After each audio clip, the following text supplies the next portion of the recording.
Good morning. Today on Spotlight, a preview of the popular annual Mackinac Policy Conference. What's on the Detroit Regional Chamber's statewide agenda for 2019, and how might the discussions and decisions of nearly 2,000 movers and shakers impact your quality of life?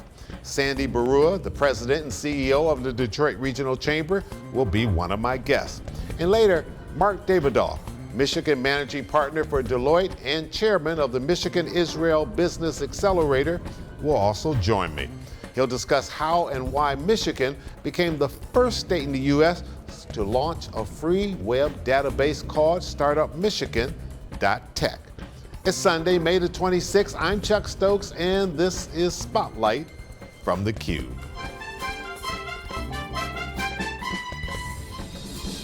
Sandy, getting ready for another Mackinac Policy Conference. One Michigan, that's the overarching theme. How did you come to that particular theme this year? Well, the great news, Chuck, is that I don't come up with a theme.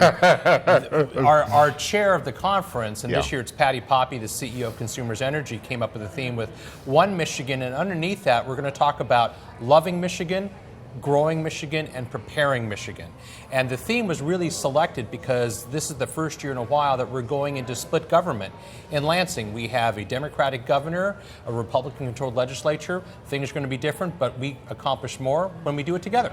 There is a beauty to split government if both sides play it right. So far, I think our new governor and our new legislative leaders are, for the most part, playing it right. They're keeping their powder dry for the most part. They're playing well in the sandbox for the most part. So I'm optimistic that this is going to be a productive legislative session. The governor, I think, is off to a strong start, and I think they're developing a good relationship between the governor and the Republican legislative leaders. She has so far worked closely with the chamber. I know that in past experiences, whether it was Snyder or it was Granholm, you've always tried to work together as you approach these policy conferences to make sure that you all are somewhat on the same page. Yeah, we believe that we have a responsibility to make each other successful. And we had an exceptionally close relationship with Rick Snyder. His legislative agenda was our legislative agenda. So far, we're off to a fantastic start with Governor Whitmer. We're working together on the roads issue. We're working together on education and talent issues. So there's a lot that we have in common even in these early days.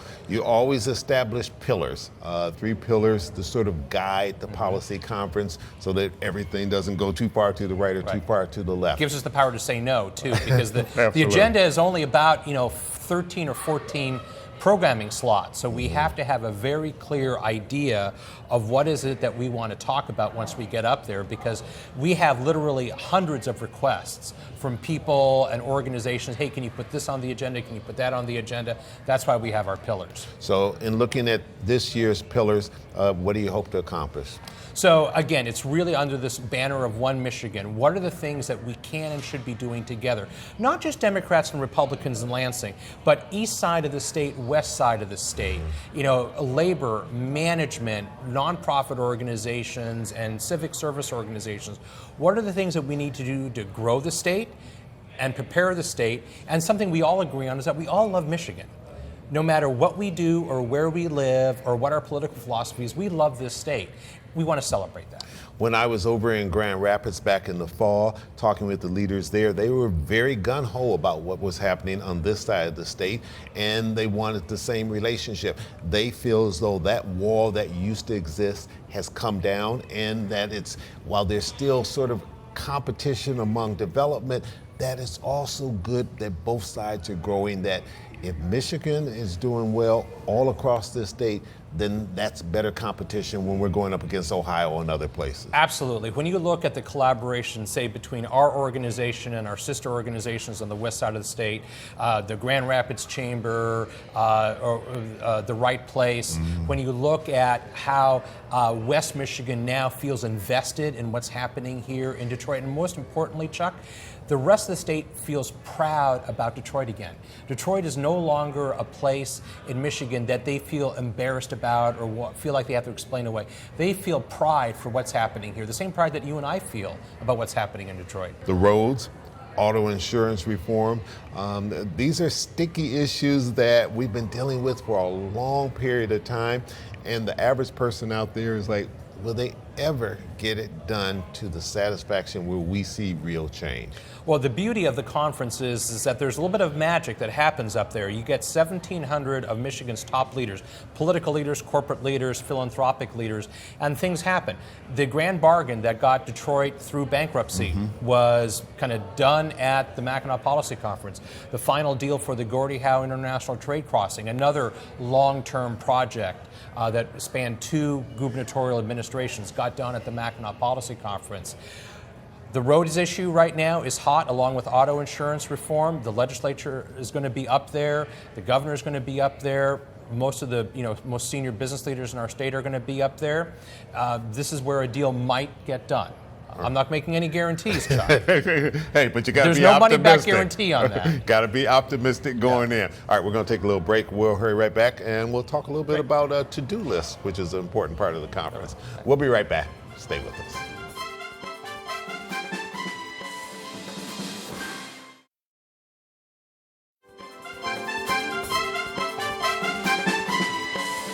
There's always a to-do list. You had one from 2018. Before the conference is over, last day of the conference, you all will be announcing what the 2019 to-do list. Why is that a key part of the conference? Well, it's really important because we want to hold ourselves accountable for the conversations that take place up there. I mean, we have this kind of world-class conference that we hold up on the island, but if all we do is gather people and send people home with a bucket of fudge, we'll not have really accomplished anything. So we, and when I say we, it's myself, it's the conference chair that year, this year Patty Poppe from Consumers Energy, and the governor. We all kind of collaborate throughout the conference, like going, what are the 3, 4, 5 key themes that we heard at this conference that we really want to take some action on and get something done. So last year, one of the issues was, do we have a legislative agenda to maintain Michigan as the #1 next generation mobility state in the nation? And so we created that, and we did that, and that's a to-do item that was one and done. We talked about the opioid crisis last year, and we put together a package for employers to help their employees who might be suffering through the opioid crisis. So we'll come up with a similar list this year. You are having this overarching theme of One Michigan, which I think everybody feels very positive about. Looking back 5 years ago, certainly coming out of the bankruptcy and everything, but it's also in the backdrop of discussions about what's happening in Washington and what's happening generally in America. And I think the average person out there would say, we are anything but one America right now because there's so much division. How do you have that discussion with that kind of backdrop out there? Chuck, I'm so glad you raised that. Our organization over the last 2 years have been focused on civility in our political discourse. That is a huge issue for our organization because at the end of the day, we're a nation of 330 million Americans, each with their own perspective. And unless we learn to talk to each other again, respect each other again, we're not going to be able to compromise to move forward. We have too many people, especially in political life, and especially kind of the talking heads on cable television, that have a my way or the highway approach. And that's just not the way democracy works. So we're going to have a lot of sessions on civility at the conference, including bringing back Michael Porter from Harvard Business School, John Kasich, the former governor of Ohio. Oftentimes, when you have discussions, your vision sort of gets reduced to the length of your nose if you're just talking among yourself all the time. But these are people who can come in from different perspectives and say, have you tried this? Because we tried this in Florida, we tried this in Ohio, we tried this somewhere else, and it worked. As to that, we want national thought leaders to challenge our assumptions. That's why we're bringing in Stacey Abrams from Georgia. We're very excited to have Stacey Abrams. That's why we're bringing Alicia Bowler Davis, who used to be a top executive at GM. She's now one of the top executives at Amazon, sharing her perspective. That's why we're bringing back Jeb Bush and Michael Porter, some of these just, top-notch thought leaders to share with our Michigan audience. So listen, are we thinking about an issue correctly? Is there a best practice out there that we haven't found here in Michigan? The diversity in the conference has changed, I'd say, drastically over the last umpteen number of years. I don't want to admit how many years I've been going to these conferences, but there's tremendous diversity. And I know that was a concerted effort by the staff, by the board, by all the leaders that are involved. Why is that so important? Well, because to have credibility as a statewide conference, as we do a conference of leaders, we need to reflect the diversity of this great state. So I'll give you just some quick stats. On our first day, Wednesday, we have an exact 50-50 split between men and women on our main stage. When you look at overall, we have probably about 25 keynote panel speakers. Of the 25, I think 13 of them are people of color. So, we have worked on that. We think it's important. But we also look at not just gender diversity or racial diversity. We look at ideological diversity. We don't want an all liberal audience or a presentation or an all conservative. We are looking for geographic diversity within Michigan and geographic diversity around the country. You got a Michael Porter from Massachusetts, you got a Stacey Abrams from Georgia. Safe travel to the island. I'll see you up there. I'll see you up there, Chuck. All right, and when we come back, we'll sit down with Mark Davidoff, and he'll be talking about a brand new venture, the first in Michigan. Stay with us.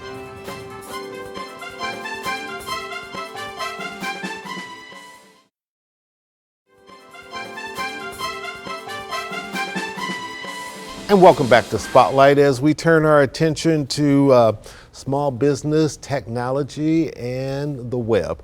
And joining me is Mark Davidoff, and he is the managing partner here in Michigan for Deloitte. And it's good having you on Spotlight. Thanks, Chuck. Happy to be here. Good. So the Michigan-Israel Business Accelerator was started in November of 2017 to further the business-to-business connections between Michigan and Israel. And the backstory of that is in 2008, I was in Israel with Governor Granholm, and in 2017 with Governor Snyder. And the fact is that when our leaders are in Israel, people stand in line to talk to Michigan. And so, right? That's yeah, great. absolutely. And so Israel, which has over 6,000 tech startups, it's a very interesting place to study incubation, innovation, and entrepreneurship. And the Michigan-Israel Business Accelerator was established with the help of Governor Snyder and the MEDC and other funders, including the Davidson Foundation, the Ralph C. Wilson Foundation, and NEI here locally, to really kind of further that exploration. And related to that, we are about to move into some new venture, which is called StartupMichigan.tech, which is a platform that helps tell the story of the Michigan tech ecosystem. All right, and we are the very first state to do this? We are the first state in the United States, and we're only the third licensee in the world after Thailand and New Zealand. This is based off technology in Israel from an organization called Startup Nation Central, where they have a database that does the same for the Israeli-based ecosystem. Now we have New Zealand, and we have Thailand, and now Michigan. Others will follow, but the plan is to have only one licensee per state in the U.S., and we are the first. All right, let me go back a little bit. You said that when leaders from Michigan come over to Israel, they're standing in line waiting to talk to us. Why is that? Is that mainly because of our tech side, or is that because of our manufacturing, or a combination thereof? It's a great question. So if you look at the 6,000 startups in Israel, what they're looking for is a platform on which to build their great innovation. If you look at Michigan, in addition to our technology, which we're going to talk about in this platform, StartupMichigan.tech, we also have all the great foundationals for these techs. And so if you look at auto, mobility, cyber, health and life sciences, agriculture, water, defense, we have all of the industry segments that these startups need to plug and play into. And so attracting these startups to look at Michigan as their beachhead for expanding their thinking and their innovation is where we're well positioned. And with the help of the MEDC and now the Detroit Regional Partnership, Right Place in Grand Rapids, and the other economic development engines in Michigan, we're going to be best positioned to attract those. But this platform is really the game changer for us to tell our story, because if we talk about the tech startup community in Michigan, we often get into conversations, well, it's in Ann Arbor, or it's in Battle Creek, or it's in Grand Rapids. The fact is, it's everywhere. It's everywhere. It's Lower Peninsula, Upper Peninsula, everywhere. And we've never been able to actually put it all in one place. And so this Startup Michigan.tech platform allows any viewer from around the world for free to peek behind the curtain and see what we have to offer here in the startup community. So how exactly does this tie into small business, which we always hear is the backbone of the American economy? And where do you hope this goes, say 5-10 years from now? Absolutely. So I think this is about really the new economy here in Michigan, and technology and innovation is going to be the key to it. If you look at the mobility space in particular, we need to be in first position around the world in mobility. And so incorporating these tech startups and innovation and the innovative spirit into what we already have here in Michigan is critically important. So by building this platform of startupmichigan.tech, in essence, we're allowing the world to look at all that we have to offer. So it helps our own startups connect with each other because they don't all know each other. It links them all together. Absolutely. It helps those startups in Michigan link with startups around the world where they can collaborate to do something even bigger and better than they might have been done individually. And it allows investors, private equity, venture capital to look into Michigan to see where to make their next best investment. So it really positions us well for the future, and it gives us a leap ahead in telling our story in our own way about what we do here with regards to innovation. Okay, we need to take a little break. When we come back, we'll pick up and explore this new idea here in Michigan a lot more. Stay with us.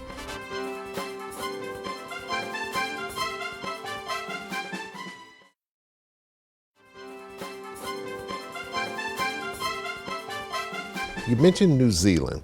How has it worked in places like that, and has it been up and running long enough there to be able to learn something and make sure that we don't make a mistake that perhaps they made early on? Sure. Well, the outgrowth of this Startup Nation Central database is new, and so New Zealand and Thailand recently came online, and we're the third. But if you look at what the Israel database, the Startup Nation Central database, has done over the past 10 years or so, in essence giving the entire world a view into the 6,000 plus startups in Israel, and being able to jump on this platform, the backbone technology of the platform, to be able to search for the sort of startups you're looking for, to be able to tailor the usability of the platform to your needs.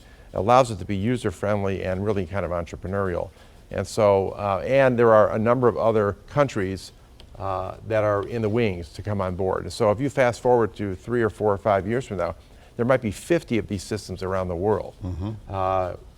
Maybe another one in the United States, but we just know that we're so far ahead here in Michigan. Right. But if you look at that leap forward and say there's 50 of these ecosystems all connected on the exact same platform, so that there is predictability from a user perspective about how to use the platform to your own advantage, it's going to be extraordinarily powerful. And I think we should be very proud that we're really in first position in the U.S. on this, and I think we're going to lead the way.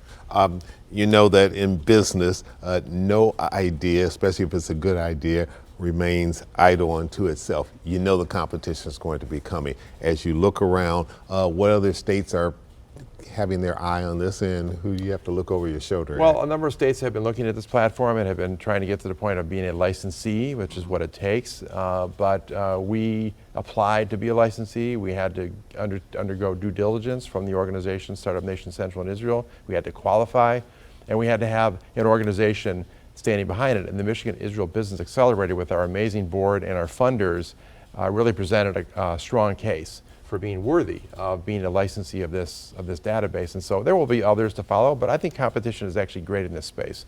And you know, we love competition here in Michigan, so we'll be well positioned to be competitive, and I'm confident we'll win in the end. You traveled to Israel with both Governor Granholm as well as Governor Snyder. Any upcoming trips being planned with Governor Whitmer? I'm not on the governor's staff, so you have to ask her. Yeah. I think Governor Engler went, so I think there's certainly a pattern there. I think that there's great connective tissue between Michigan and Israel in all kinds of ways, from community to community, our higher ed institutions and their institutions, and so on. So I think that would probably be a natural, but I don't want to speak for But the if she governor's were schedule. to go, you would, I would imagine, be eager to possibly escort her, or certainly get her to all the right people because of your tremendous connections in Israel? Well, Chuck, I would say that if a sitting governor invites you to go overseas with him or her, you should definitely do it, because it's worth the experience. And so I'd be honored to be helpful. But there are other people on that platform as well, and so I'm sure the governor's team will find the right pathway. But of course, the Michigan Israel Business Accelerator is here to be of service to any leader in Michigan as it relates to understanding what Israel has to offer and understanding how Michigan businesses can leverage that forward. You know the business community very well. You're a past chair of the Mackinac Policy Conference. What is it for something like this to be successful? What is it you need from government and the state, and what is it you need from the private sector? Well, the Michigan Economic Development Corporation has been a huge partner in this from the beginning, and so that continues, that partnership will continue.